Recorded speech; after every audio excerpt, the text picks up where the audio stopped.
continuar compartilhando com os irmãos acerca do supremo propósito de Deus. A palavra que eu quero compartilhar com os irmãos hoje, uma palavra bastante objetiva, irmãos, mas também uma palavra de suma importância. Eu quero primeiro ler com os irmãos 3 textos da palavra de Deus, que serão para nós base e referência para tudo aquilo que nós vamos falar. O primeiro texto se encontra na carta de Paulo aos Filipenses, no capítulo de número 3, a partir do verso de número 7. Carta de Paulo aos Filipenses, capítulo 3, verso de número 7. Nós podemos ler na NVI, que eu acho que vai ficar mais fácil, pela questão da tradução ser igual.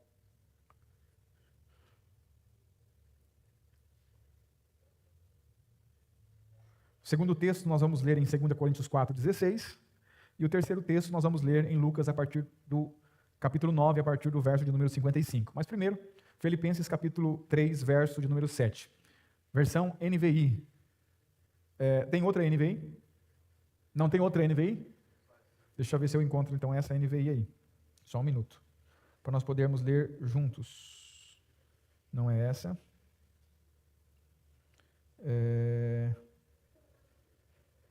NVI. Isso, achei. Deixa eu trocar todas para essa NVI. NVI e essa também. NVI. Ok. Diz assim: contudo, o que para mim era lucro, passei a considerar perda por causa de Cristo. Mais do que isso, considero tudo como perda, comparando com a suprema grandeza do conhecimento de Cristo Jesus, o meu Senhor, por quem perdi todas as coisas. Eu as considero como esterco para poder ganhar a Cristo e ser encontrado nele, não tendo a minha própria justiça que procede da lei, mas a que vem por meio da fé em Cristo. A justiça que procede de Deus e se baseia na fé. Pode diminuir o meu retorno um pouquinho, não sei quem está controlando aí. Quero conhecer Cristo, o poder da sua ressurreição e a participação nos seus sofrimentos. Quero conhecer Cristo, o poder da sua ressurreição e a participação nos seus sofrimentos, tornando-me como ele na sua morte, para de alguma forma alcançar a ressurreição dentre os mortos. Verso 12. Não que eu já tenha obtido isso, ou tenha sido aperfeiçoado, mas prossigo para alcançá-lo, pois para isso também fui alcançado por Cristo Jesus. Eu fui alcançado por Cristo para alcançá-lo. Irmãos, não penso que eu mesmo já tenha alcançado, mas uma coisa eu faço, esquecendo-me das coisas que ficam para trás e avançando para as que estão diante de mim, prossigo para o alvo. Você pode repetir isso comigo? Diga: prossigo para o alvo.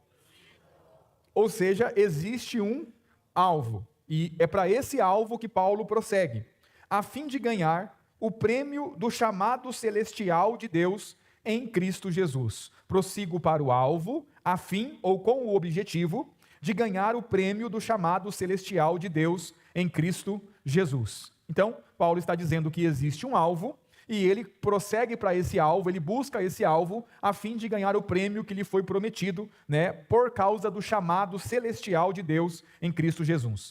O segundo texto que nós vamos ler está em 2 Coríntios, capítulo de número 4, verso de número 16. Ou melhor, verso de número 16. 2 Coríntios, capítulo 4, verso de número 16. Ele vai dizer assim, Paulo também, novamente: por isso, não desanimamos, nós não paramos. Embora exteriormente nos desgastemos, interiormente estamos sendo renovados dia após dia. Pois os nossos sofrimentos, leves e momentâneos, produzem para nós uma glória eterna que pesa mais do que todos eles. Assim, e aqui eu quero que você preste atenção, fixamos os olhos naquilo que não se vê, mas fixamos os olhos não naquilo que se vê, nós fixamos os olhos não naquilo que se vê, mas no que não se vê, pois o que se vê é transitório, mas o que não se vê é eterno. Então Paulo aqui fala sobre fixar os olhos. A palavra fixar da ideia de colocar os olhos sobre um lugar e fixar, não tirar mais os olhos dali, não olhar para outra coisa, não desviar o olhar, fixar os olhos, né? E Paulo está dizendo que ele fixa os olhos não naquilo que se pode ver, porque o que se pode ver é transitório, ou seja, é passageiro, mas ele fixa os olhos naquilo que não se pode ver, porque o que não se pode ver é eterno. Então Paulo está dizendo agora, depois de dizer para nós em Filipenses no capítulo 3, que ele tem um alvo, ou seja, existe um alvo a ser alcançado, e ele prossegue para esse alvo, para ganhar o prêmio da suprema vocação celestial de Deus em Cristo Jesus, ele também está dizendo que os olhos dele estão fixados no que é eterno. Os olhos de Paulo não estão fixados no que é terreno. Os olhos de Paulo estão fixados naquilo que é eterno. Amém, meus irmãos? E para encerrar, terceiro e último texto, que vai servir como base para nós, Lucas capítulo 9, verso de número 55, que vai dizer assim: Jesus, porém, voltando-se, repreendeu-os. Então ele e os seus discípulos foram para outro povoado. Quando andavam pelo caminho, um homem disse a Jesus: Eu te seguirei para onde quer que fores. Jesus respondeu: As raposas têm tocas, as aves do céu têm ninhos, mas o filho do homem não tem onde reclinar a cabeça. E outro disse: Siga-me. A outro, Jesus disse: Siga-me. Ele, porém, respondeu: Senhor, deixa-me ir primeiro sepultar o meu pai.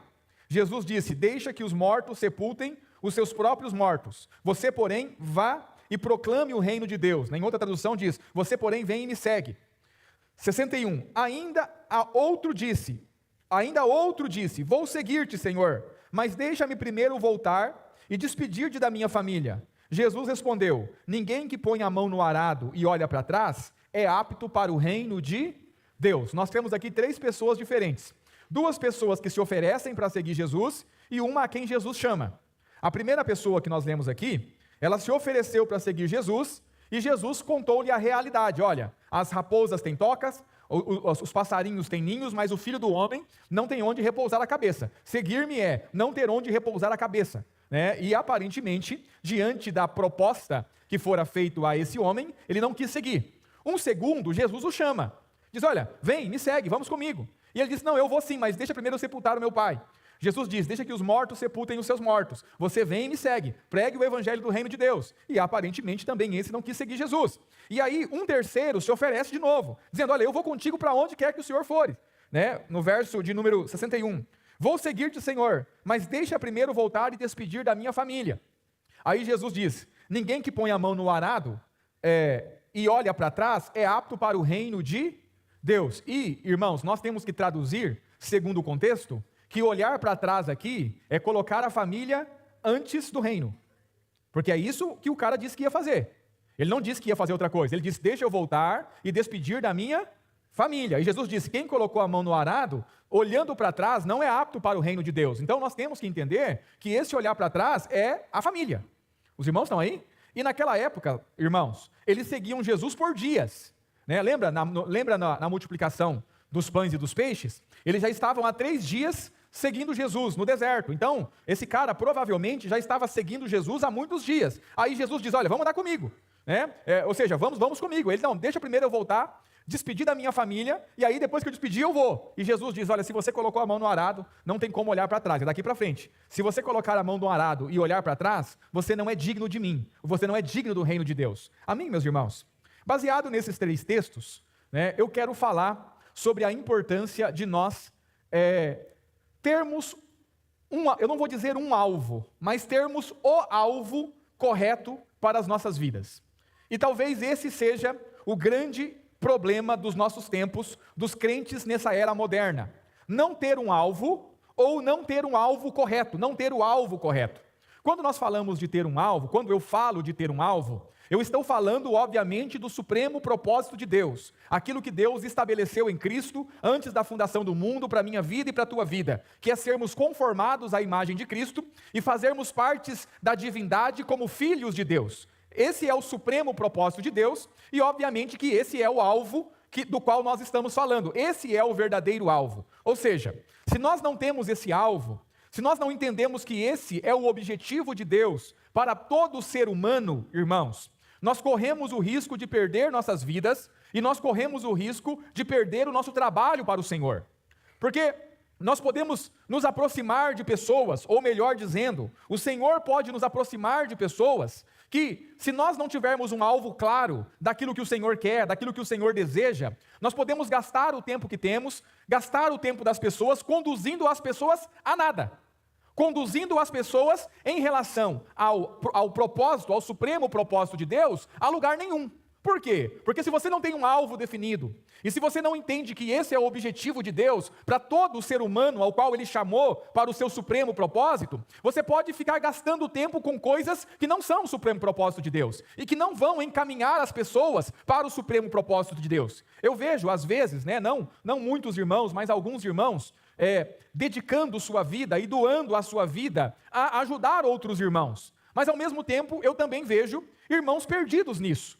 Porque o irmão está preocupado em restaurar o casamento do irmão que está ruim, o irmão está preocupado em restaurar o filho do irmão que está ruim, o irmão está preocupado em levar a cesta básica para o irmão que está passando fome, o irmão está preocupado em pagar o aluguel do outro que está atrasado, o irmão está preocupado com um monte de coisas.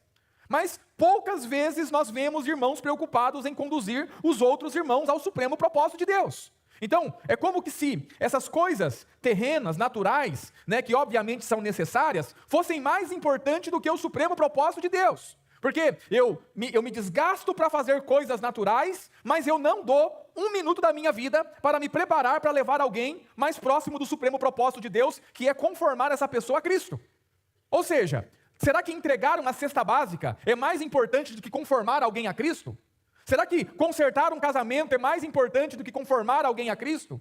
Então, quando nós não temos clareza de qual é o alvo, porque Paulo diz, eu prossigo para o alvo. Então, Paulo sabe que existe um alvo e Paulo sabe qual é o alvo. Mas a pergunta é, nós sabemos que existe um alvo e nós sabemos que alvo é esse? Porque acredite, irmãos, Deus não está esperando outra coisa de nós que não o cumprimento do seu supremo propósito.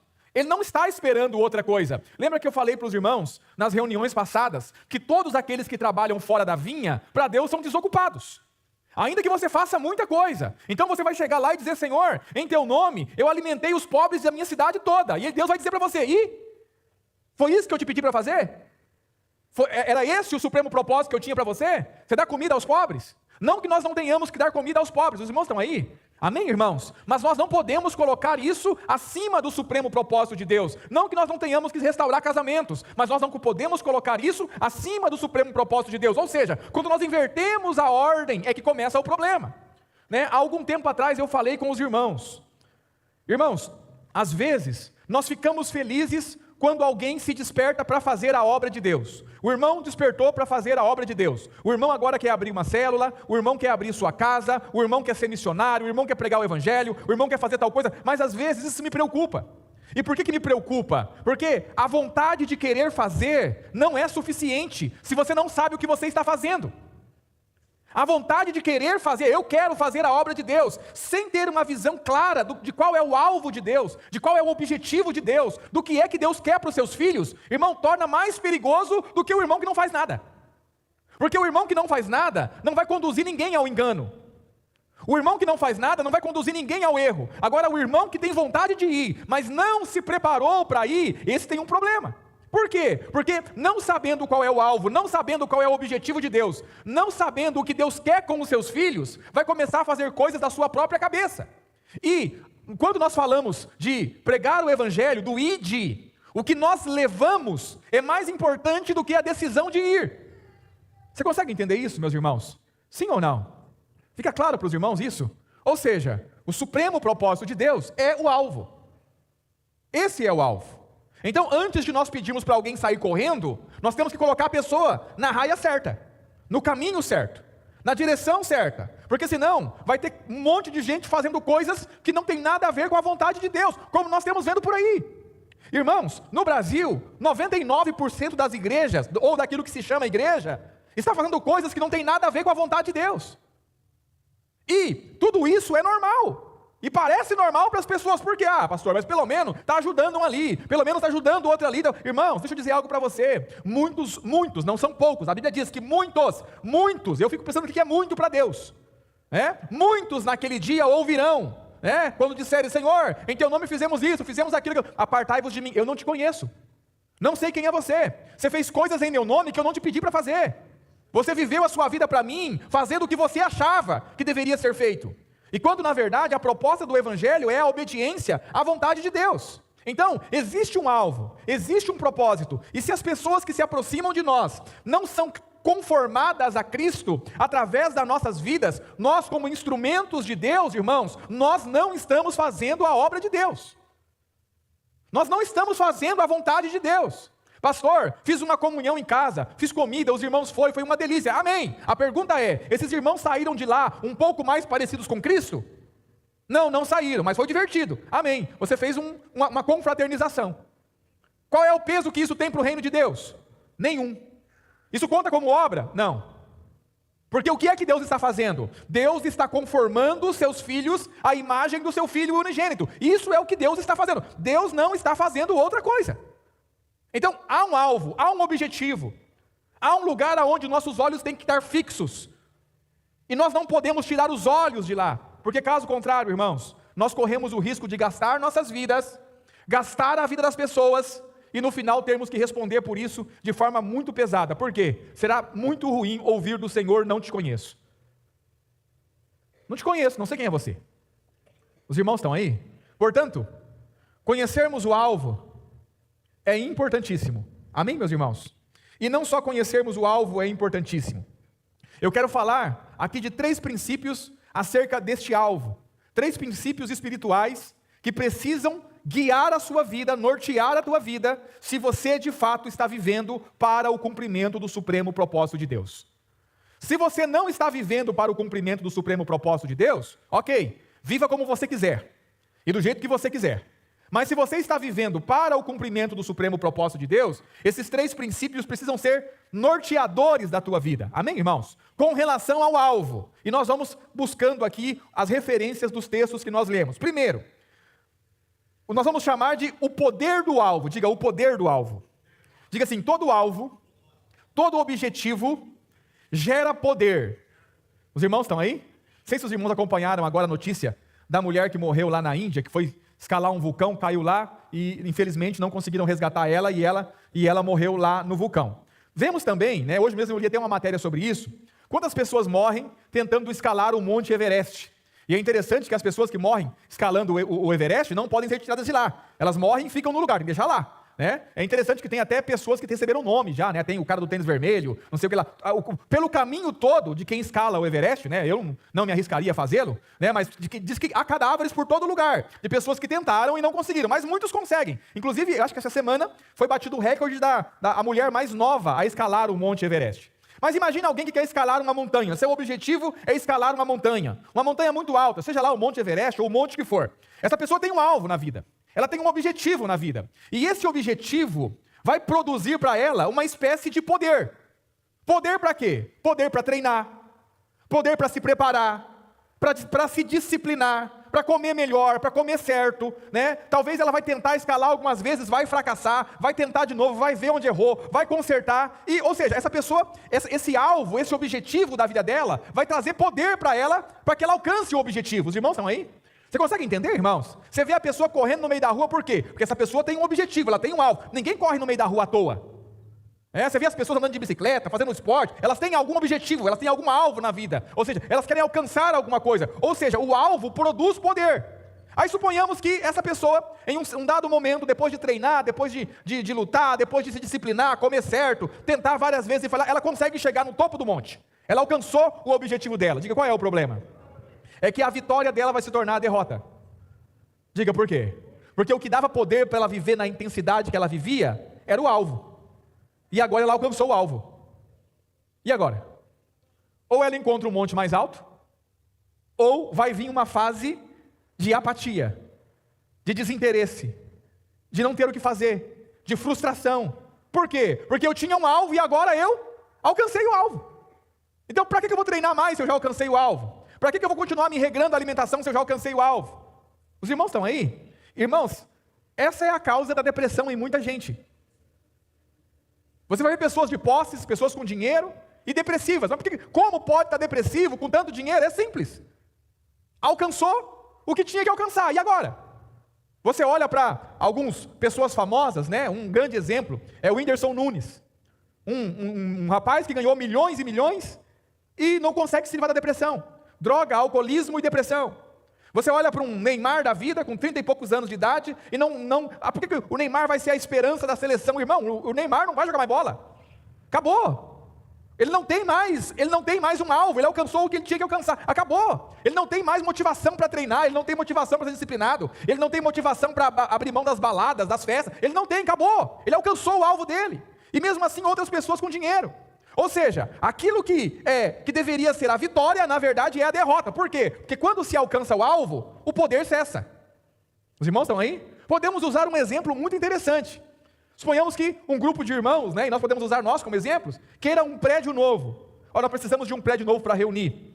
Esse é o nosso alvo, esse é o nosso objetivo. Nós temos que arrumar um prédio novo. E aí vai, irmãos. E os irmãos começam a orar, de repente aparece o salão, tem que reformar, e vai reformar, e os irmãos vêm e trabalham até de madrugada. Gente sai daqui 3, 4 horas da manhã, sem comer, sem nada, não reclama, vai, arruma som, arruma cadeira, arruma tudo. É aquela coisa. Aí chegou o dia da inauguração. Aleluia, glória a Deus, vamos inaugurar. Aquela festa. Os irmãos lembram da inauguração ou não lembram da inauguração? Aquela festa ao Senhor, aleluia, glória a Deus, aquela unção, aquela coisa. E depois? Aí então, aí o irmão tem que varrer ali. Tem que varrer, é. Diga, o que era para ser a vitória, passa a ser a derrota. Porque o alvo alcançado tira o poder, tira o ânimo, tira o entusiasmo. Diga, qual é o problema? O problema é quando nossos alvos são terrenos. Então, voltando para o texto de Filipenses capítulo de número 4, o que o apóstolo Paulo diz? Que o alvo dele não é terreno. Paulo não diz assim, olha, eu prossigo para encher uma igreja, eu prossigo para ver se eu consigo converter 20 irmãos, eu prossigo para ver se eu consigo abrir uma igreja na Ásia, eu prossigo para o alvo a fim de alcançá-lo, porque por ele eu fui alcançado. Eu sofro a perca de todas as coisas para que eu possa ganhar a Cristo. O meu alvo é ganhar a Cristo, ou seja, enquanto eu não ganhar a Cristo por completo, eu não alcancei. E aí ele vai dizer, quanto a mim, eu julgo não ter alcançado. Diga por quê? Porque quem alcançou, já alcançou. Quantos estão aí? E isso é algo muito sério, irmãos. Porque há algumas pessoas que julgam já ter alcançado tudo de Deus. Já ter conhecido tudo o que podia conhecer de Cristo. E é por isso que vivem nessa apatia espiritual. Não buscam a Deus, não vivem para Deus, não têm ânimo para orar, para jejuar, para buscar ao Senhor. Não tem ânimo, por quê? Porque tudo que tinha para conhecer eu já conheci. Tudo que tinha para receber eu recebi. Já alcancei o alvo. Não são como Paulo que diz, quanto a mim julgo que ainda não alcancei. Esses dizem, eu já alcancei. E como eu já alcancei, não há mais poder, não há mais disposição para buscar. Por que você buscaria algo que você acha que já tem? Por que você se esforçaria para ter algo que você acha que já tem? Então, o alvo correto gera poder, irmãos. Há mais de Cristo, há muito mais de Cristo, há infinitamente mais de Cristo para nós conhecermos.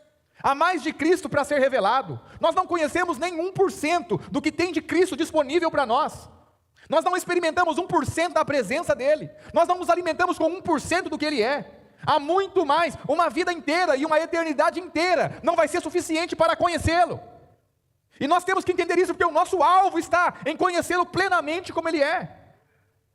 Quantos estão aí? Se você me pergunta assim, pastor, o que é que te motiva? O que me motiva é que eu ainda não o conheci por completo. O que me motiva é que eu ainda não sei o que eu deveria saber. O que me motiva é que eu preciso dele ainda do tanto que eu não tenho.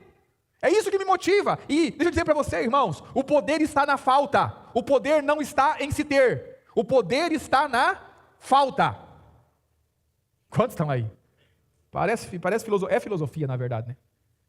Se você ler Spinoza, um grande filósofo, essa vai ser a definição que ele vai dar, né? Falando sobre o amor, sobre a paixão.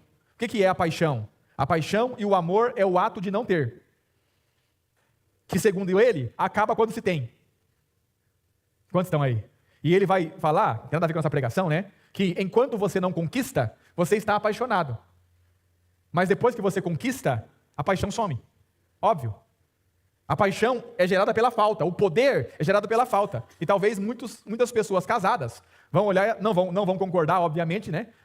fisicamente falando, né? Dizendo assim, é isso mesmo, mas por dentro vai dizer, entendi.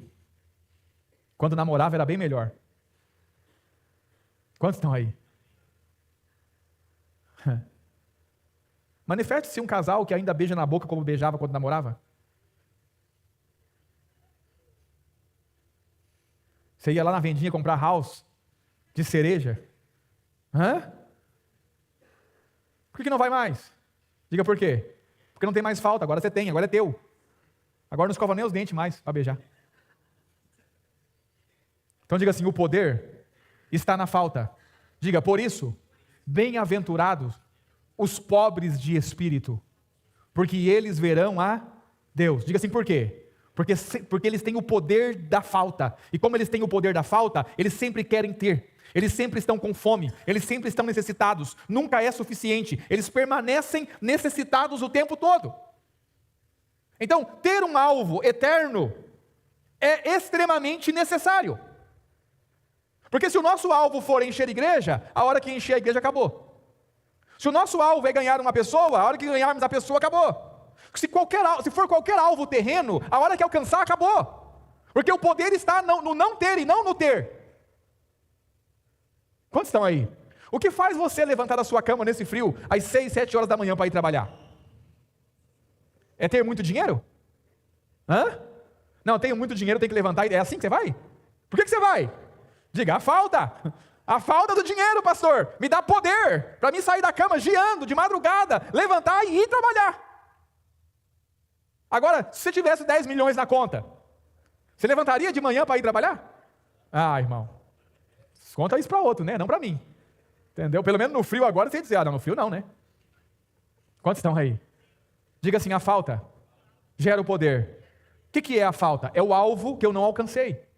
Então, olha para mim, vamos trazer isso para o espiritual. Nós não alcançamos Cristo. Nós não alcançamos tudo dele. Tem muito mais a ser revelado. Tem muito mais para conhecer. Ele quer se dar muito mais. Então, Paulo, como diz o apóstolo Paulo, eu sofri a perca de todas as coisas para que eu possa ganhar a... O que Paulo entendeu? Eu ainda não ganhei a Cristo. Por isso que Paulo vai até o último dia da vida dele, quando ele entende que ele vai morrer, ele escreve a carta a Timóteo e diz, olha Timóteo, quando você vir, você traz a capa, porque o inverno está chegando, mas também traga os livros e os pergaminhos. O que um cara que está prestes a ser decapitado quer com livros e pergaminhos? Diga o quê? Conhecer um pouco mais. Entender, nem que seja na última meia hora de vida, se ele conhecer um pouquinho mais de Cristo, se ele ter um pouquinho mais de Cristo, diga o alvo. Ter um alvo nos dá poder. Está parecendo pregação de coach, mas não estou falando de coisas naturais. Isso serve para tudo na tua vida, amém, irmãos? Mas nós estamos aplicando a coisas espirituais. É a falta, é o não ter alcançado que vai gerar o poder necessário para você alcançar. Quantos estão aí? Diga assim, todo conformado não alcança nada. É isso mesmo. Pastor, sou crente assim. Crente meia boca. Frequenta a reunião, tá bom. Assim tá ótimo. Ok, é isso. Você estabeleceu o seu alvo. Seu alvo é natural, terreno, e enquanto você não alcançá-lo, você ainda vai ficar vivendo essa vidinha medíocre. A hora que você alcançar, nem a vidinha medíocre você vai viver mais. Porque o poder está em ter um alvo. Amém, meus irmãos? Quantos estão aí? Se nós estabelecemos metas humanas e confundimos as metas humanas com o supremo propósito, olha o tamanho do problema do evangelho pregado. Qual que é o evangelho pregado? Jesus morreu na cruz para te fazer próspero, para te dar casa, para te dar carro, para te dar casamento, para te dar empresa. Olha o tamanho do problema. Porque daí, o supremo propósito de Deus se torna para você o quê? Casamento. A hora que eu casar, eu alcancei. E aí você vai ter uma grande decepção e uma grande frustração. Porque você vai casar e você vai ver que não tem nada a ver com satisfação, pelo contrário. Você vai comprar a casa que é a casa, a promessa de Deus para mim é a casa. Aí você compra a casa, a bendita da casa. Pronto. Frustração.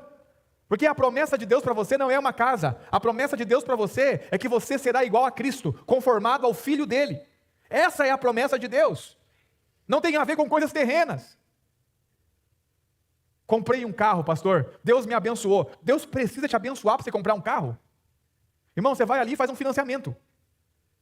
E compra o carro. Jesus não morreu na cruz para te dar carro. Você consegue entender? A gente mistura as coisas e muda os alvos. E colocamos alvos naturais como se fossem alvos sobrenaturais, alvos terrenos como se fossem celestiais. E aí, a hora que alcançamos eles, vem a grande frustração. Quantos estão aí? Aí tem graças a Deus, o nosso meio está acabando. Mas ainda falo pela internet, tem muitos que estão ouvindo e vão ouvir. Não, meu alvo é ser pastor. O dia que eu for pastor, aí sim, aí eu alcancei o alvo. Deixa eu te dar um conselho, filho. Fica onde você está quietinho. Não mexe com isso, não. Você não precisa ser pastor para servir a Deus. Faz sentido. Não faz sentido. O nosso alvo é Cristo. Amém, meus irmãos? Diga assim, Cristo, não de alcançar a Cristo, mas ser transformado em Cristo. Esse é o nosso alvo. E é isso que nós buscamos. Não é um alvo terreno, não é algo que se pode ver, é algo que não se pode ver, é algo eterno. E as nossas leves e momentâneas tribulações não se podem nem sequer comparar com a glória, com o peso da glória que vai se manifestar em nós, que é Cristo formado em nós. Esse é o alvo que Deus tem para nós. Amém, meus irmãos? Quando nós estabelecemos alvos errados, o sucesso se torna fracasso. Você sabia que o maior índice de divórcio no casamento é no primeiro ano? Hoje eu ouvi uma história que eu quase... Ontem. Eu ouvi uma história que eu quase não acreditei. E eu vou até falar na internet, vai que a gente acha o sujeito, né? Cidadão namorou uma moça desde a sua adolescência. Depois de muitos anos de namoro, decidiram se casar. Em um sábado, casaram-se. Segundo as informações que eu recebi, o pai da noiva gastou mais ou menos R$150 mil na festa. Uma grande festa de casamento. Isso no sábado. Saíram para a lua de mel, sábado à noite. No domingo de manhã, ele fugiu com a melhor amiga da esposa.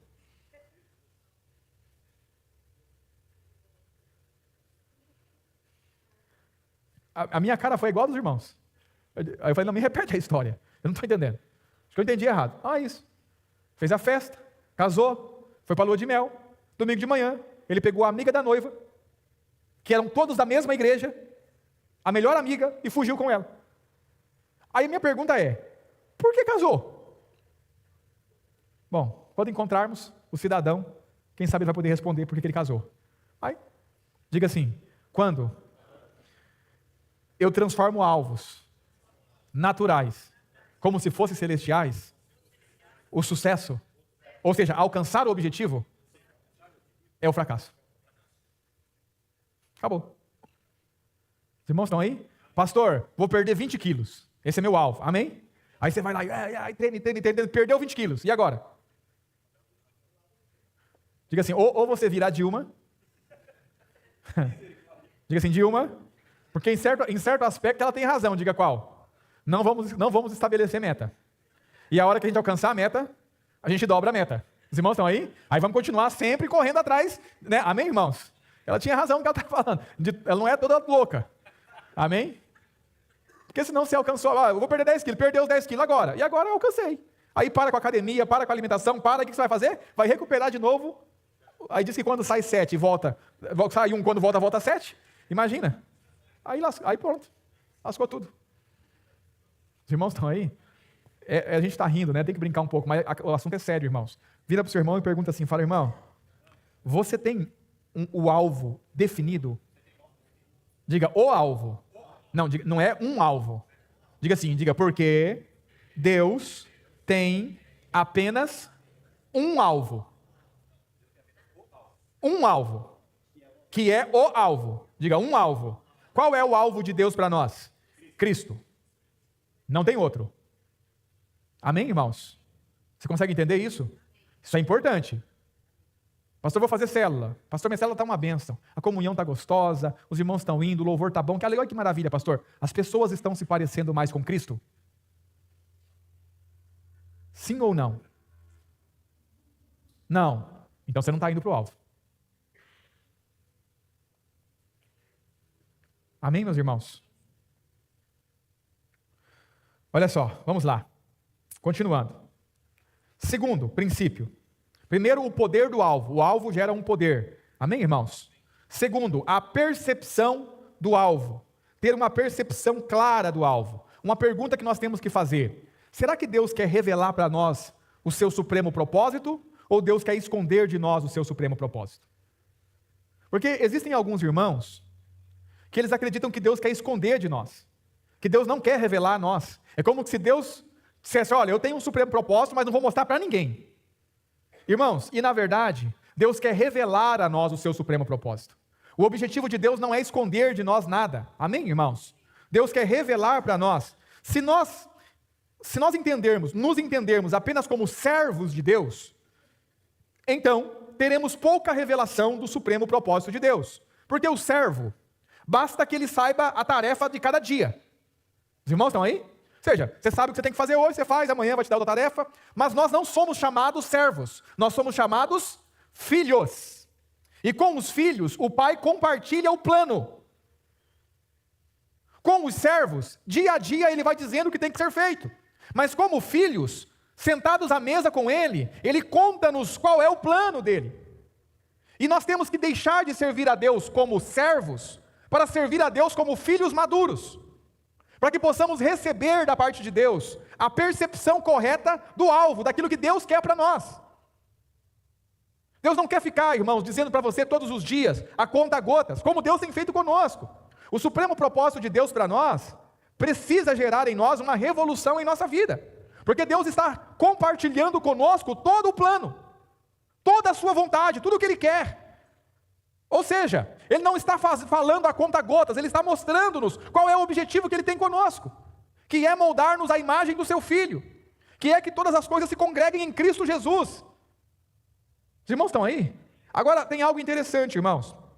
Em João 15, verso de número 15, João 15, 15, se você puder abrir sua Bíblia aí, Jesus vai dizer assim aos discípulos, olha só que interessante, João 15, 15, ele vai dizer assim, já não os chamo servos, porque o servo não sabe o que faz o Senhor, em vez disso, eu os tenho chamado amigos, porque tudo o que ouvi de meu Pai, tornei conhecido a vocês. Eu quero que vocês conheçam tudo. Vocês não são servos, vocês são meus amigos. Nós não somos servos de Deus, nós somos filhos de Deus.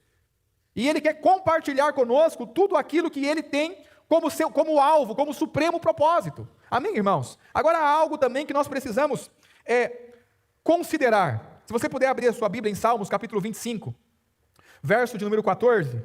Salmos, capítulo de número 25, verso de número 14. Palavra do Senhor. Aqui tem um ponto importante. Amém, irmãos? Porque o texto diz assim, o Senhor, quem?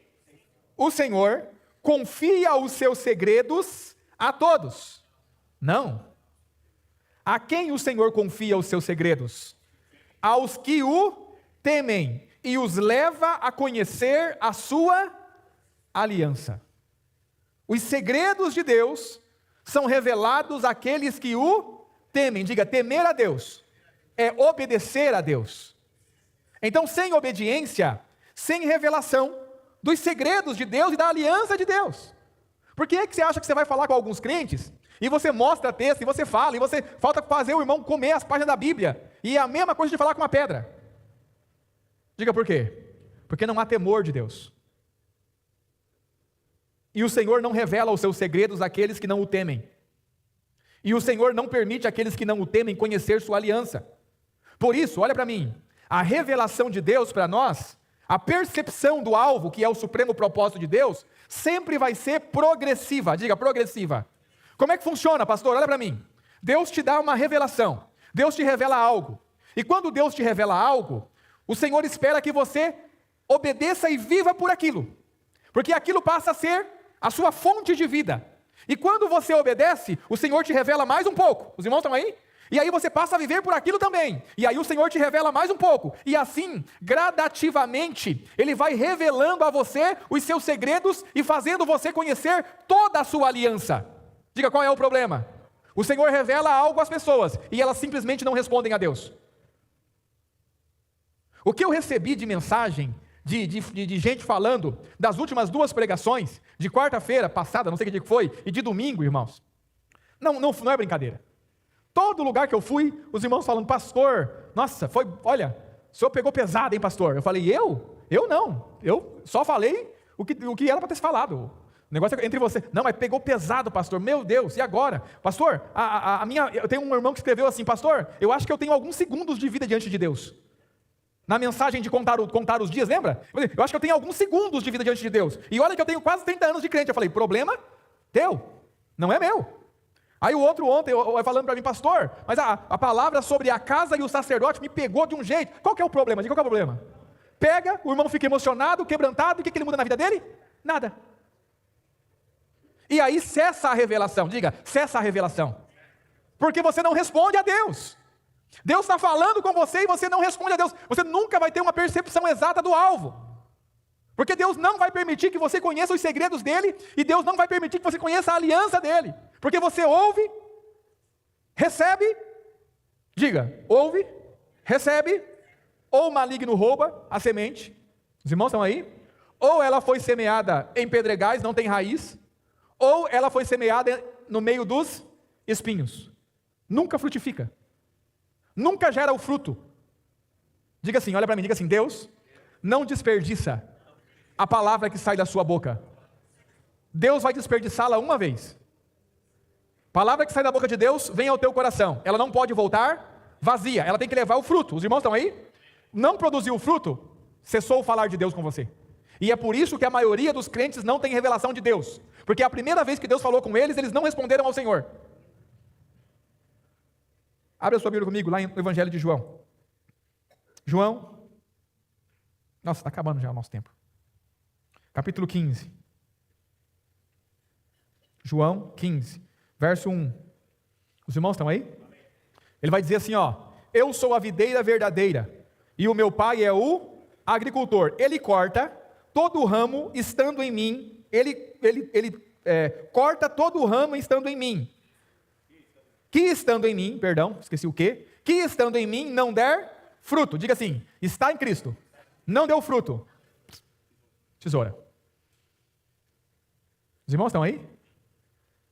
Baseado nesse texto, podemos afirmar que todos os crentes estão em Cristo? Por que não?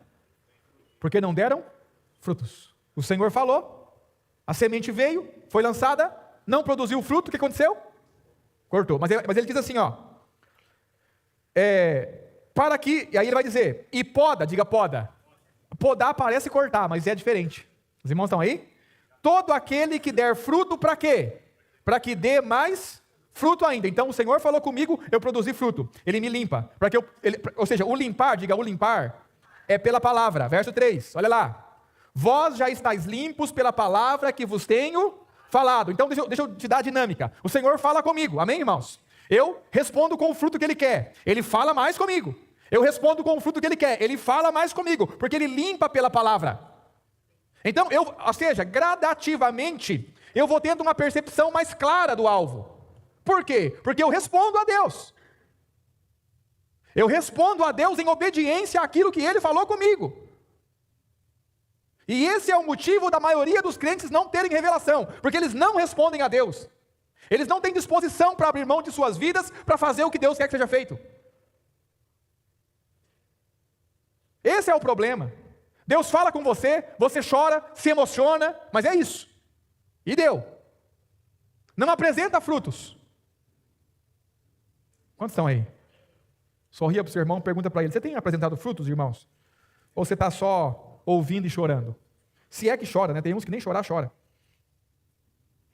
Os irmãos estão aí? Diga, revelação progressiva. Foi assim, tem vários exemplos na Bíblia. Foi assim com Abraão. O que Deus disse para Abraão? Sai da tua terra, da tua parentela, e vai para uma terra que eu te mostrarei. Abraão só saiu andando, irmão. Onde é que é a terra? Diga assim, Deus falou? Sai andando. Eu vou te mostrar a terra. Tá, mas onde é? Não, a hora que chegar eu te falo. A pergunta é, tem coragem de sair andando? Aí Abraão saiu andando, e Deus deu a ele Canaã por herança. Diga por quê? Porque quando Deus falou, ele obedeceu. Os irmãos estão aí? Foi assim com Israel, quando Deus tirou Israel do Egito. Te levarei para uma terra que mana leite e mel. Que terra? Sai andando aí, filho. Para onde que é? Para aquele rumo lá, para o deserto. Você confia? Você acredita? Quantos estão aí? Foi assim com Paulo. Paulo encontra Jesus no caminho de Damasco. Qual foi a orientação para ele? Vai à casa, na rua direita, na casa de Judas, fica lá, porque lá te dirão o que você tem que fazer. E Paulo pegou e foi lá para a casa de Judas, na rua chamada direita, e ficou lá, esperando a instrução. Diga, revelação progressiva. E se Paulo fala assim, eu não vou para a casa de Judas, eu vou para outro lugar. Desobediência. Diga, Deus fala, nós andamos. Ele revela mais. Os irmãos estão aí? Aonde estava a revelação do tabernáculo? No Sinai. Mas se o povo não sai andando do Egito, eles nunca chegam ao Sinai, eles nunca teriam o tabernáculo, eles nunca teriam um sacerdote. O problema é que Deus está falando com pessoas que não se movem. Diga, frequentadores de culto e ouvintes esquecidos. Como diz Tiago. Ouviu, esqueceu. Acabou. Os irmãos estão aí? Fica claro isso para os irmãos? Amém, meus irmãos? Provérbios capítulo 4, verso 18. Vamos lá. Provérbios capítulo 4, verso 18. A percepção correta do alvo. A palavra do Senhor diz assim, ó. Provérbios 4, 18. A vereda ou o caminho do justo é como a luz da aurora, é como a luz do amanhecer. Você já viu o sol nascendo? Sim ou não? Como é que funciona? Está escuro? Sim ou não? E aí vai clareando, vai clareando, vai clareando, né? Que brilha cada vez mais até ser dia perfeito. Diga assim, não é de uma vez. Vai clareando. À medida que eu vou respondendo, vai clareando, e vai clareando, e vai clareando, até você ter uma visão e uma percepção clara do alvo, que é o supremo propósito de Deus. Tem gente no nosso meio, irmãos, que a única coisa que tem em si é só a frase, supremo propósito de Deus. Não entendeu nada ainda. Diga, por quê? Porque não dá respostas a Deus. Isso é sério. E, na verdade, isso deveria ser algo que deveria mudar a nossa vida. Amém, meus irmãos?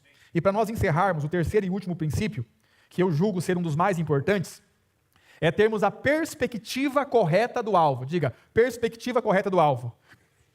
Então, diga assim, o poder do alvo, a percepção do alvo e a perspectiva do alvo.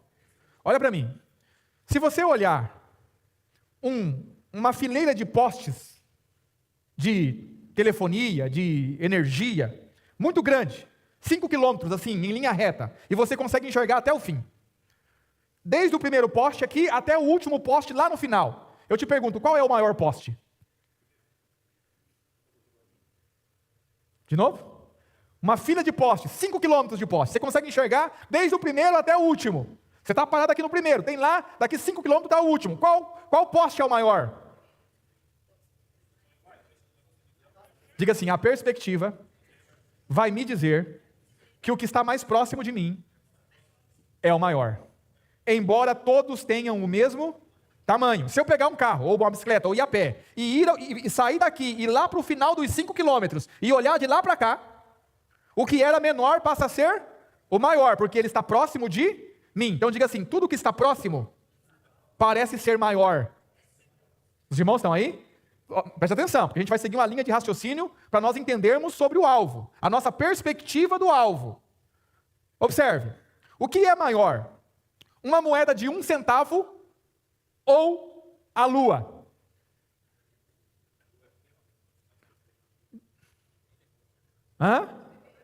Vou perguntar de novo.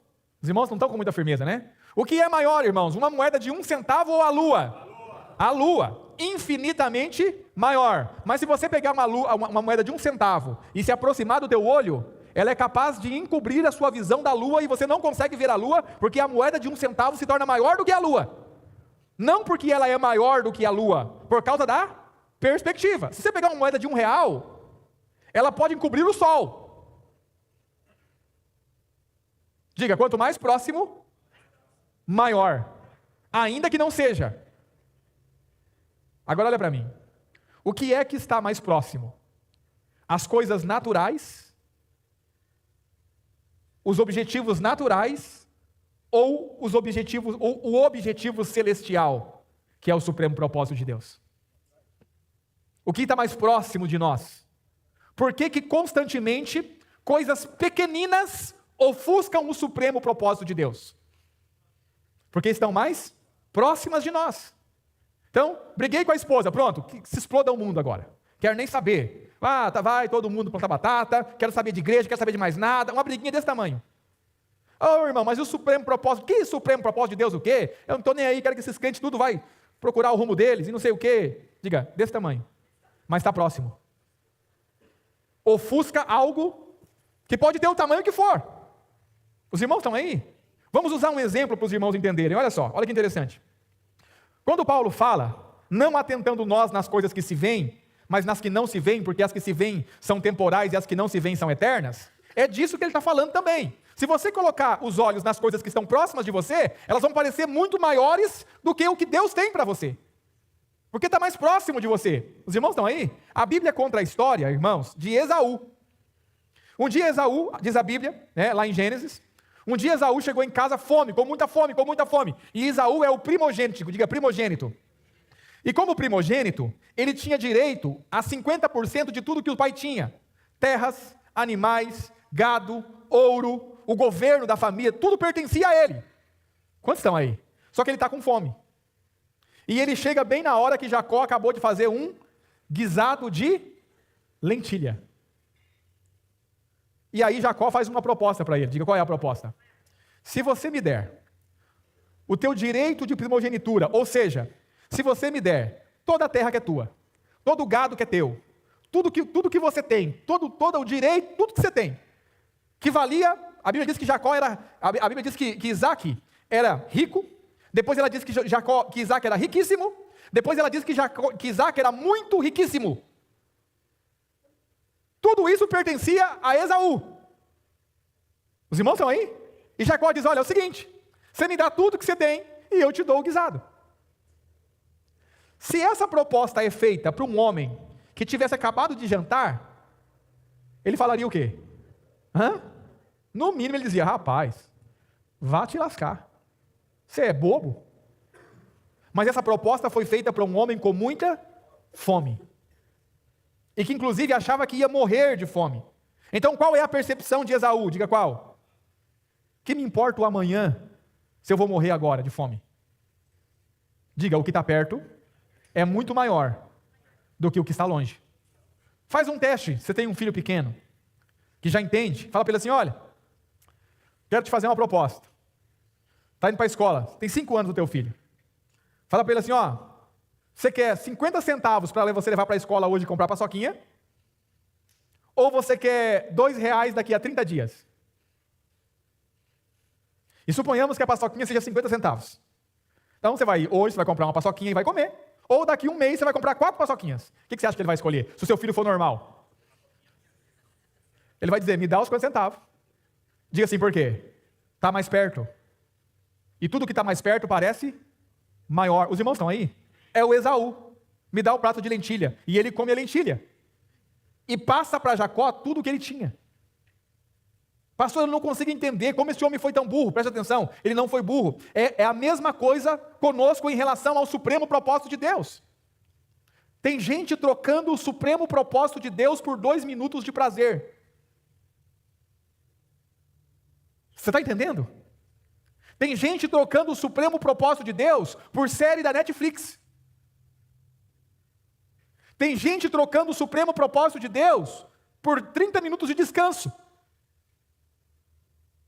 Mas por quê? Porque está próximo e parece muito grande.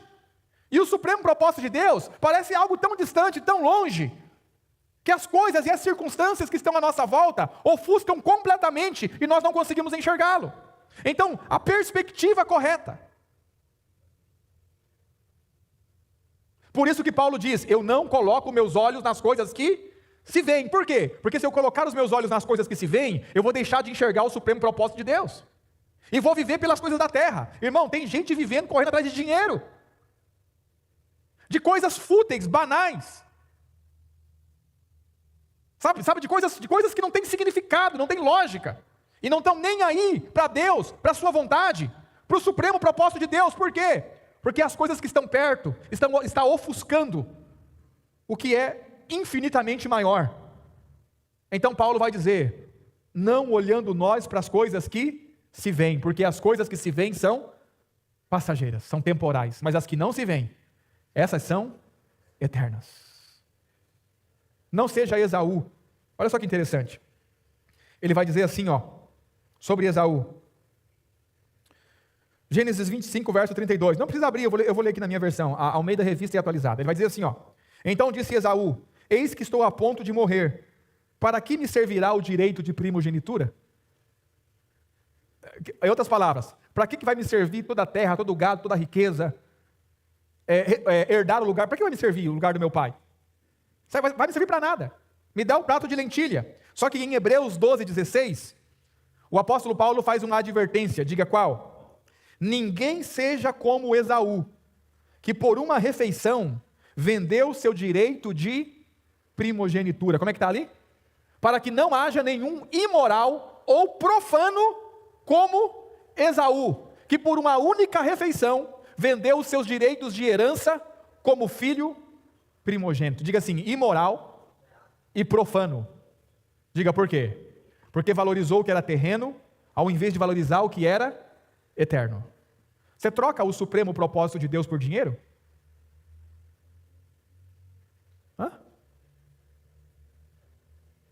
Sabe o que é, pastor? É que meu patrão falou que eu tenho que fazer hora extra, agora não dá mais.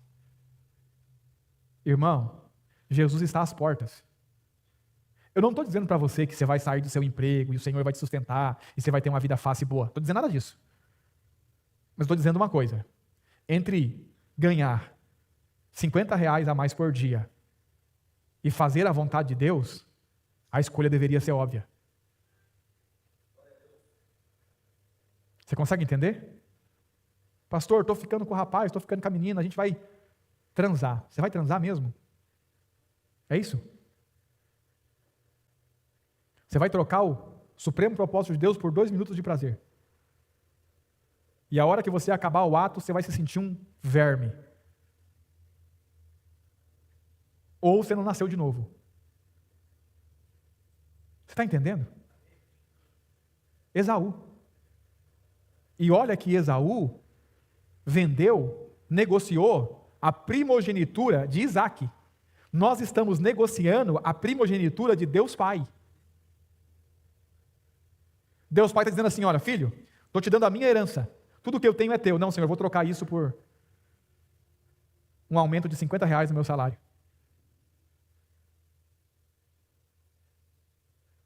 Ou seja lá o que for. Faz sentido para você? Então, só recapitulando aqui, tinha mais algumas coisas para falar, mas não temos tempo. Conselhos. Primeiro, viva com os olhos fixos no alvo eterno. Nunca tire os seus olhos do supremo propósito de Deus. É para isso que você existe e é essa a obra que você tem que fazer. Segundo, faça com que esse propósito eterno te dê poder.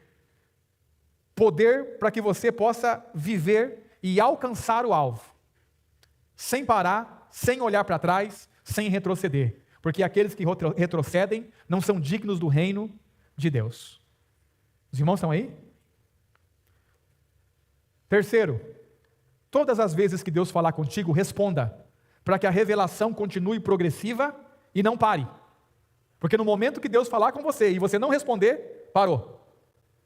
E é por isso que tem gente que está estacionada na vida espiritual há anos e não se move, porque não responde a Deus, em obediência.